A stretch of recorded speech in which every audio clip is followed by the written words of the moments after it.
unaoitwa ukatili wa kisaikolojia.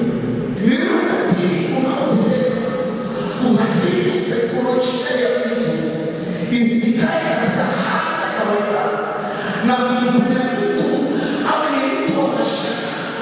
Na saikolojia ikishaharibika, kile kiumbe kinakosa kufikiria.